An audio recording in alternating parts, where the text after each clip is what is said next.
Hey, so we got a note. You were talking about these bump stocks and the Supreme Court ruling on those, which I thought was kind of interesting because last week I was very excited that they said, hey, people who perpetuate domestic violence do not deserve to own a gun. And they were pretty well, I mean, like it was 8-1, you know, and now this is kind of back along party lines, so to speak. What do you know about that? You know, it is, but with this, it's not even along party lines. Remember, this was a Republican administration that banned the devices after Las Vegas and the tragedy there, where in 2017, 60 people were murdered and hundreds were wounded because a bump stock enabled a gunman to fire more than 1,000 bullets in 10 minutes. That's 90 bullets every 10 seconds. So, you know, this is the next chapter in a nightmare Supreme Court of rulings with very few exceptions. And, you know, I hear the voices out there saying, well, protect our Second Amendment rights. Look, I think most Americans recognize that while a majority may agree that you should be able to have a gun to protect your home and perhaps a business, you know, let's face facts. When you're firing 90 bullets every 10 seconds, you're not defending your home or your business. You're not hunting deer. You're hunting people. And there's simply absolutely no reason for the Supreme Court to have gone this way. And, you know, maybe, hopefully, we can, you know, pass a bill in Congress. There's the Bump Stock Loophole Act that'll, you know, make these illegal again. Because this was introduced when Donald Trump was president, and at that time, the NRA actually supported the ban. And then it seems like everybody backtracked. Yeah, that's true. And this was a rule that came out of the Trump administration, and now we need to pass a law to just, you know, keep it in place. It is frustrating. You know, we recognize in Chicago just what this means every night and every weekend. We hear the litany list. We hear the list of how many have been killed and wounded, and we're reminded that a majority of guns used in Chicago's shootings come from other states. 60% of the firearms confiscated by Chicago police were purchased in other states that don't have our gun policies. 20% of them came from Indiana, right next door. So clearly we have some work to do.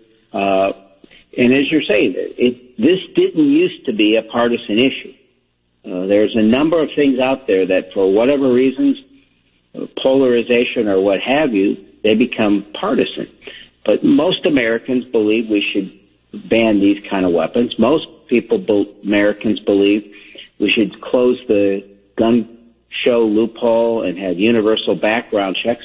So there are some things we can agree on, the majority of Americans want, and at the very least, we should get those done. And Congressman, is there anything that isn't a partisan issue these days? You see it occasionally. Rarely. Well, you know, I was the sponsor of a bill called the Act for ALS. So it's not the only one, but it was one that I had 290 co-sponsors. It's a bill that passed, became law over a year ago now, and it's a real game changer for how we handle the funding of ALS and the research that goes with it. That passed almost unanimously in the House and the Senate. So occasionally you find common ground. It is getting more difficult, unfortunately, and you can attribute that to a number of things.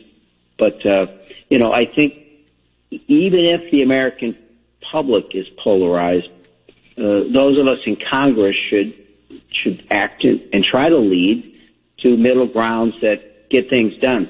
You know, I always tell the story that when I got elected in a special election, they stopped Congress. They stop voting, you get sworn in, and you speak, and then they start again. But the first person to come up with me was a Republican, a friend of ours, mine, Mark Kirk. And he said, everything that gets done here gets done in the middle. I'm reminded of that we still have those opportunities, if we're willing to lead and get past our differences.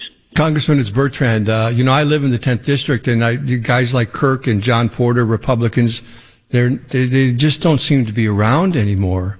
Yeah, you're right. There's a great book I want to recommend, Mark C. Johnson's book, Mansfield and Dirksen, Bipartisan Giants of the Senate.